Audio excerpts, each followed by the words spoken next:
Hi, hello everyone. Welcome back to Good Grief Podcast. My name is Brithzy.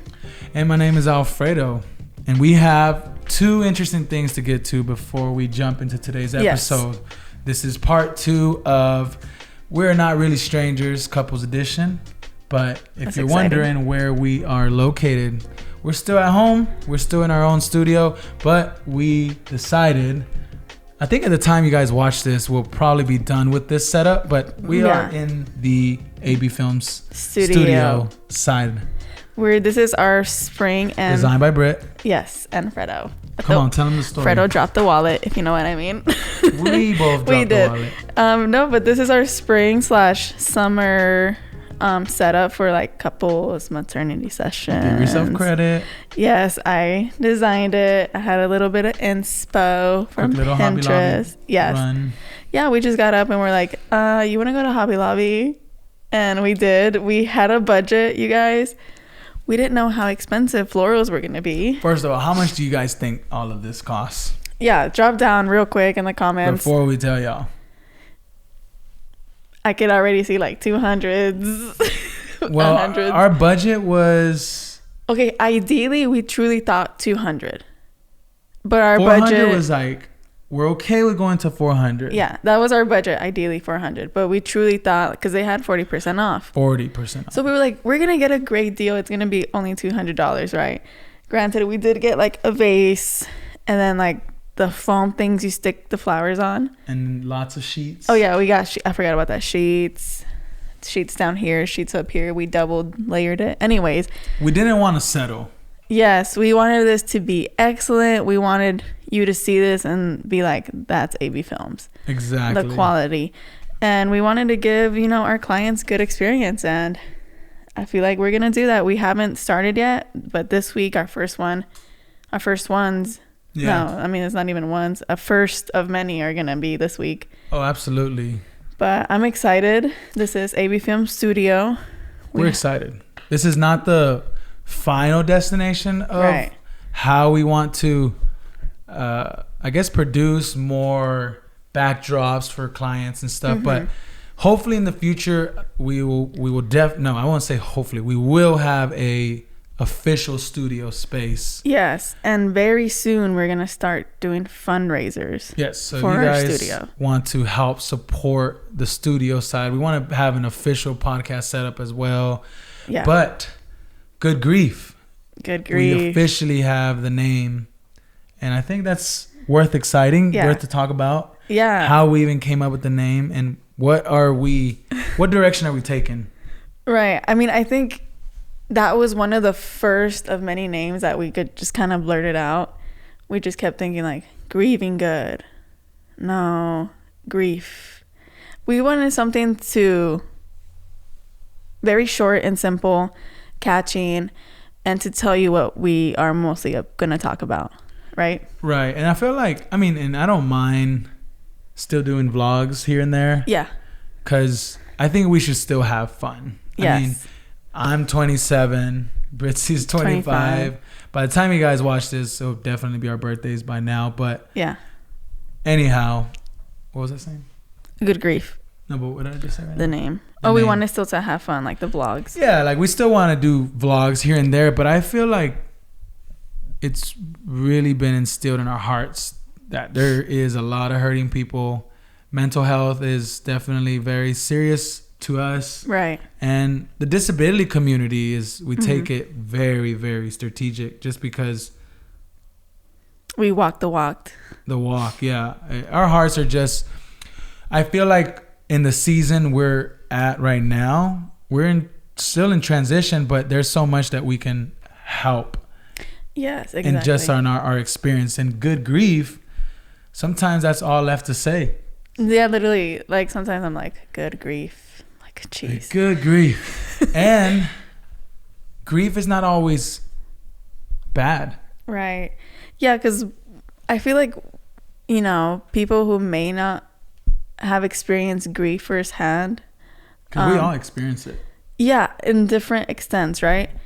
I feel like it kind of has a bad connotation to it. Like, oh, it's dark. It's you're always sad because of it. You're always depressed. It doesn't have because to end with a sad story. Right. And although those things can be true, you do feel sad with grief. You can feel depressed with grief. It can be dark. But that the story doesn't finish there, and it didn't start there, because to begin with, grief is all the unexpressed love you didn't get to tell the person that you lost. That's good. The child that you lost, your brother, your sister, your cousin, your mom, your dad. And we're here to shine a light through grief and still walk you through that darkness.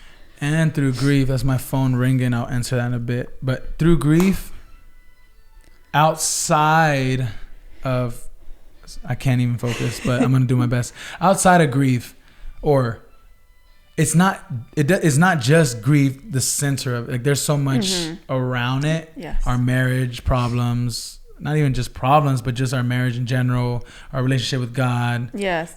Just our walk. Like the losses that also come with the loss, like we've talked about before. And things that you win after your losses. Yes, because when you experience grief, your life doesn't end there. Although it does feel like it ends when you lose your special someone, it still goes on, and you have to learn how to really recalibrate your whole life around the grief. You have to literally learn to live with grief right next to you. And sometimes it's big, sometimes it's medium, sometimes it's big, and it just feels heavy that day.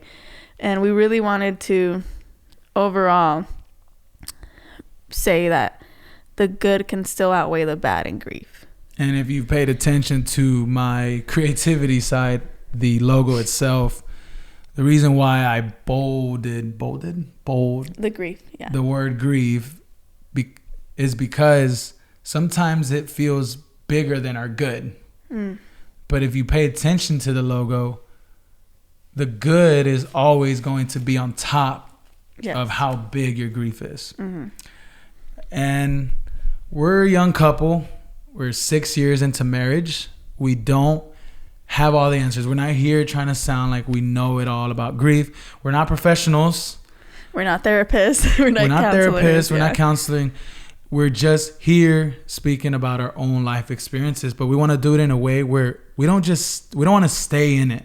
Yeah. Because I feel like that's what we did for these past years. I mean, probably and it's kind of hard not to.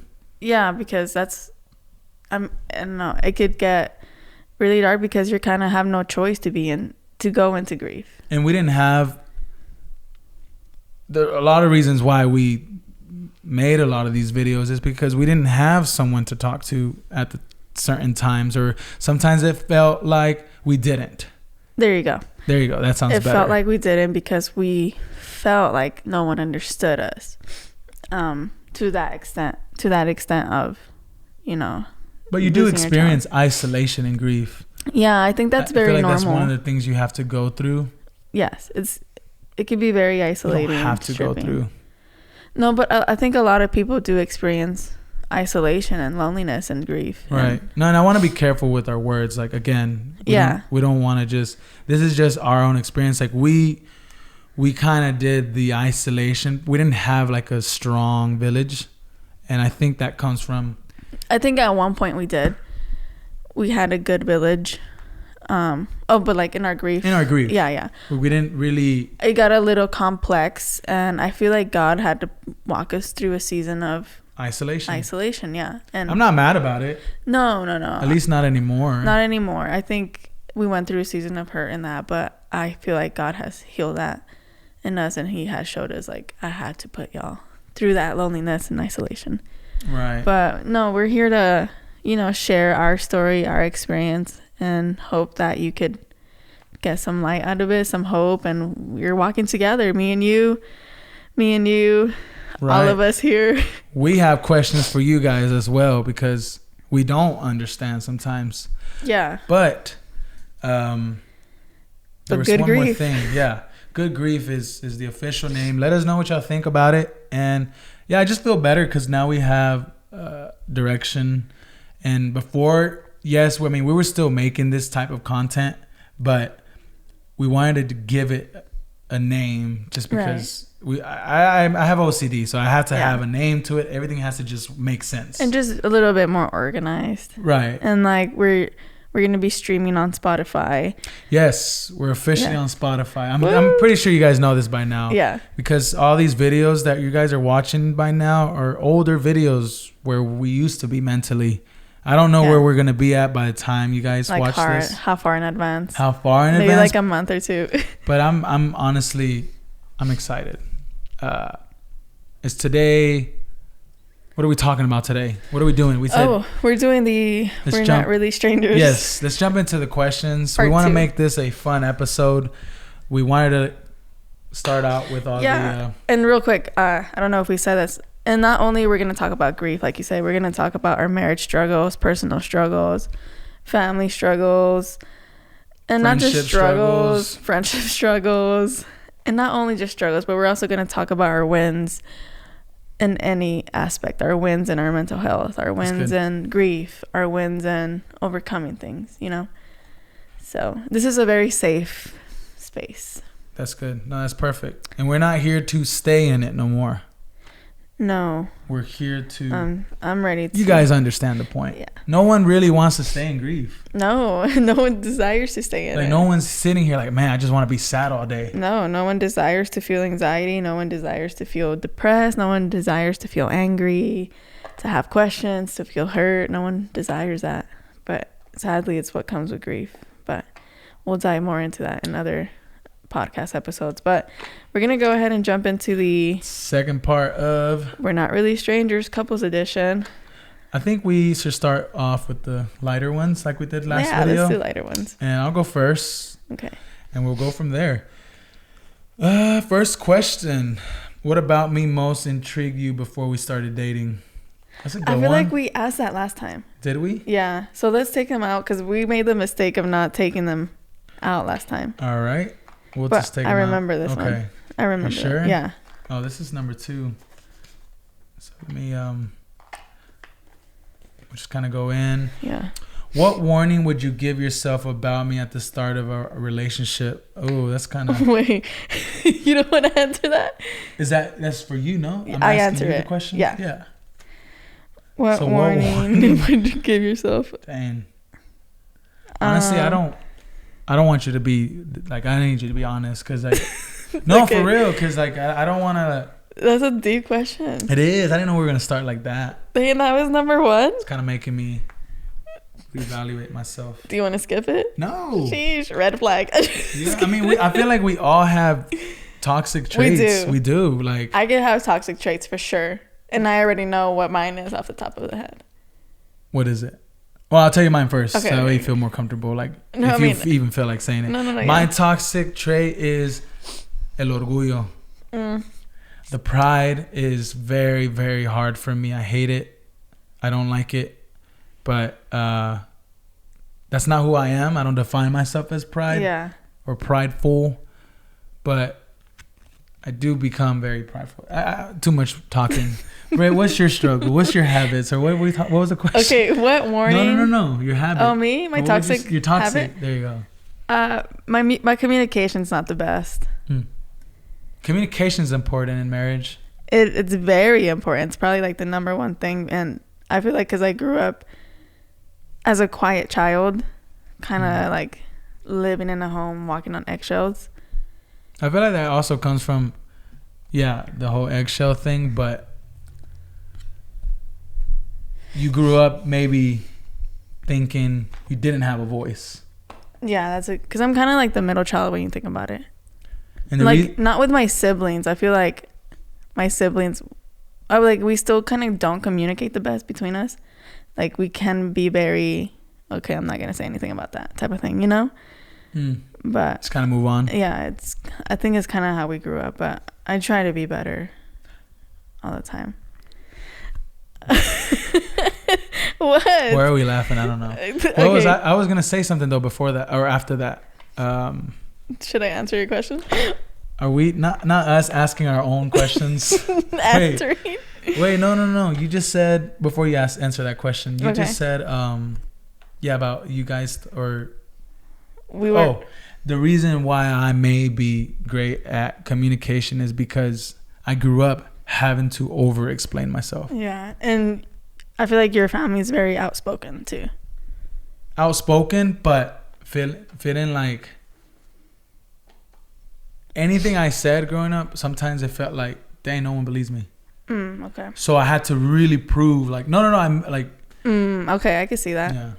Like, but, over-explaining. Over-explaining. There you go. Okay, what warning would you give yourself about me at the start of our relationship?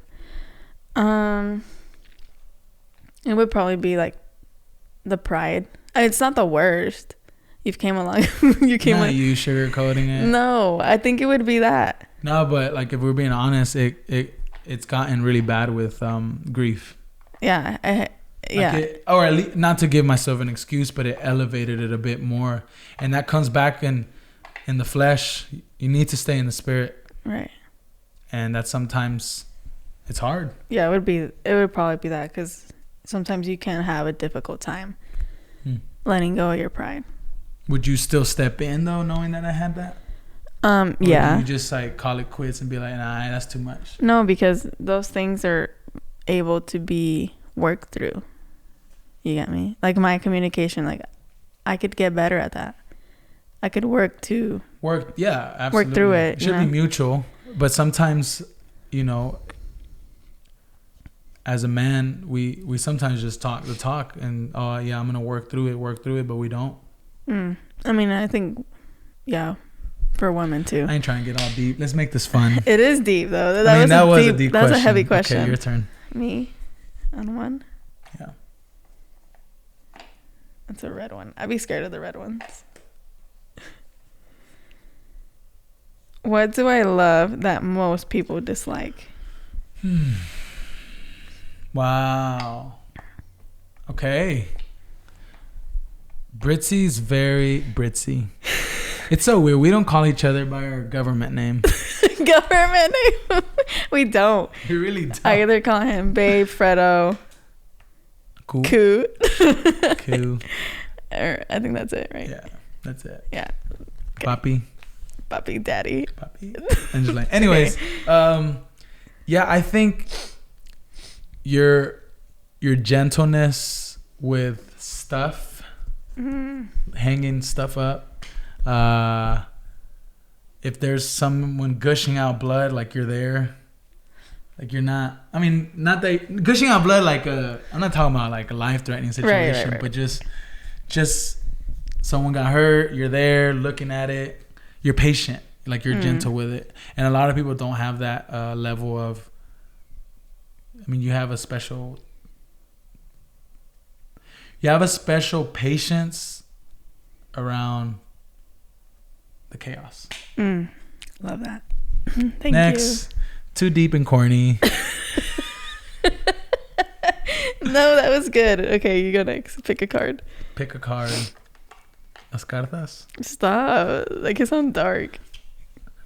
Rate each other's cooking skills on a scale of 1 through 10. Okay. That's easy. All right. Okay. Keep it real. You rate me first. Oh, I'm rating you? Mm-hmm. Oh, I guess I got to rate you first, right? It doesn't matter. Okay. Not us not being able to make a decision. I think it started. Here's the thing. We started off with French toast and eggs. That's all I knew how to make. 6 weeks and a half. And that's all we ate. I think that's all we ate for breakfast. But thankfully, I've never been a picky eater. True. No, you haven't. You've never been a picky eater. I don't think I would. Yeah, I wouldn't say I'm a picky eater. No. But if I could rate it at that time, honestly, I didn't think about it like that. Like, her meals are not good. Like, I was shy girl. I mean, now it's really, to me, my love language is act of service. So like, yes. It means a lot when you make a meal. Yeah. But it's not something that like. That's not even the question. It's not even something that like I'm expecting it. Right. I don't know. It's weird because like I don't expect it, but I know you make better meals. Right. Alfredo's very like, if I communicate to him like, hey, I don't want to cook no more.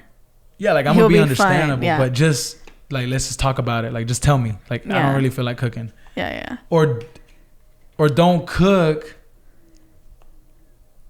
but I know your body language doesn't want to cook. Like, there you go. Just be honest with me. Yeah, just like I don't want to cook. Like, let's go get a meal. Okay, so what do you rate my food? Okay, so now I would definitely, and I'm not biased. Like, I definitely realistically 9.7. 9.7? Why is it not the 10? Because I feel like you're still evolving. That's true. I feel like every year my cooking gets better. No, it's excellent. I think it's sometimes your rice is better than like your my tias. Yeah, really? Sometimes. Don't cancel me, but like cancel me. I think you came a long way. Yeah, especially with my rice, because you guys know how difficult it can be to make. You're rice. patient and creative with making something, and you take your time on it. Oh, love you, babe. Well, you're cooking. I actually like when Alfredo cooks. Like, he has this creativity that I'm like, I would have never thought about to add cheese to this, to add that. I just throw stuff. It's really good. I honestly give it. Don't be a 10. Nothing's a 10. I give it a 9. That's good. Yeah. See, it's realistic. Yeah. You could still throw in a little 0.1 if you want to. Yeah. But there's room to grow. There's room to grow, always. Yeah. I don't think anyone is going to be always at a 10. Now, however, I feel like my mom's at a 10. What's my favorite meal from you? I would say anything pasta. Yeah. Anything like mac. Ooh, smack and cheese. But like your ground turkey tacos. Oh, those are bomb. Crazy. The buffalo. The dip. The dip. We made a dip for the boxing event this past Saturday. Canelo versus Ryder. Yeah. If you know, you know. I made like this jalapeno buffalo chicken dip. With a calorie. Yes, it was low carb. Low carb. Yeah. There you go. And it was amazing. But yeah. Anyways, my turn. Next question. Ooh, girl, these are deep. You can hear yourself. Yeah. What did you learn from your parents' relationship that you'd like to apply / avoid in ours? That made me sleepy. Okay. Or made me yawn. Stop, you're gonna make me yawn now. It went away. Anytime someone yawns, someone else has to yawn. Yeah, they're contagious. What did I learn that I don't want to? Yeah, what did you learn from your parents' relationship that you'd like to basically you're just like, I don't want to do that. Avoid in this one. Oh. I mean, I think the goal is always, I think divorce is scary. Yeah. So we don't come from that structured family home, quote unquote. Who does nowadays? Yeah. I feel like we all have something in the family. Yeah. In our families, but both our parents are not together. They're not together. So truthfully, we don't have the insight of a long marriage. Mm-hmm. But that's the goal to forever. I mean, yeah. No matter what happens, no matter what comes into our life, the goal is truthfully I don't know. I mean, we never know what really happened between our parents. Only they know. But I'm pretty sure they did not want to quit. But right. I mean, I don't think no one ever desires. No one. To split up your family. It's not fun. No. Because it breaks a lot of kids' perspective in life, marriage, and just a lot of things. But I used to hold them up to a higher standard, to the point that my parents didn't give me this. I never sat in it and not like I don't want to be like them. Yeah. As respectful as I can sound. No, exactly. I want to be better, and I'm pretty sure they want us to be better. Yes, exactly. I agree. So I said a whole lot of nothing. No, you did. Okay, I need to start, Fredo. If you're watching this in the future, start believing what you're saying, man. Yeah, start believing that. When you say something, believe it. Amen, brother. Anyways. Okay, so that's what you want to avoid in our relationship. I want to avoid not just divorce, but avoid just quitting. This is hard. I don't want to do this no more. We've been there, moments where we will talk about more, but yeah, we got to a little rocky place where we honestly thought it was over. Definitely. and we'll dive into that in the next podcast. Follow for more. Yeah. But I think that's also, I mean, the question's not for me, but like my parents, like you said, I held them up to a standard too. And I just have to remember, like, I think they did the best they could. They were young teenagers, young adults with 4 kids trying to figure it out. And, you know, we're not perfect. Nobody's perfect. But I guess as children, you kind of view your parents as perfect in a way. You know? Who else do you look up to when you're kids, right? Exactly. But no, I mean, I'm sure they're, yeah, and like there's nothing, because like I mean, it's such a long conversation. It's a long conversation. We always think, oh, like in a divorce, like everyone loses, the child loses, the parents lose, but in reality it may seem like that initially, but I think we're turning out okay. Yeah, definitely. Yeah, but I mean, if you have God in the center, I think right, nothing, he'll take care of all of that. I think so too. Should we move on to level 2? Yeah, that's fine. It's a great answer though. My turn or your turn? My turn. I think that was yours. Oh no, you're right. Sorry. Yeah. All right. How do you strengthen? Oh, I can't even read. How do our strengths and weaknesses complement each other? I think we answered. Yeah, this we one. answered that. Yeah, okay, we've done this one before. Bye. We're gonna leave these out for next time. There you go. Oh, they want a whole paragraph. Whoa. Write a whole short. I'm good. Yeah, I'm good. They want a paragraph. I'm good. We don't have time for a paragraph. We're not writing. When was the last time I made you feel love when you didn't feel lovable? Oh, wow. I mean, I could attest to that firsthand. It wasn't the last time, but it was a very dark season of mine, and you made me feel so special and seen. It was literally this past winter when I didn't want to get out anywhere. I stayed at home for 3 months straight, and Fredo would always bring me stuff that made me feel at home, cozy. For example, not just like things you would buy, right, but also like your actions. Like you would come home with soft sweaters, and like that made me feel loved, because I love to feel cozy. You came home with shoes one day. You came out with like loungewear stuff that would just kind of make me feel more at peace in a way, more cozy, more safe. And I don't know, you really did blow my mind in that season of ours, because it was hard, and you just kind of shined a light in the darkness. That's good. Your turn. Me. But yeah, I will never forget that. What do you wish we did more of? I already answered that last time. Travel. Soon. What's the hardest compromise you've had to make in this relationship?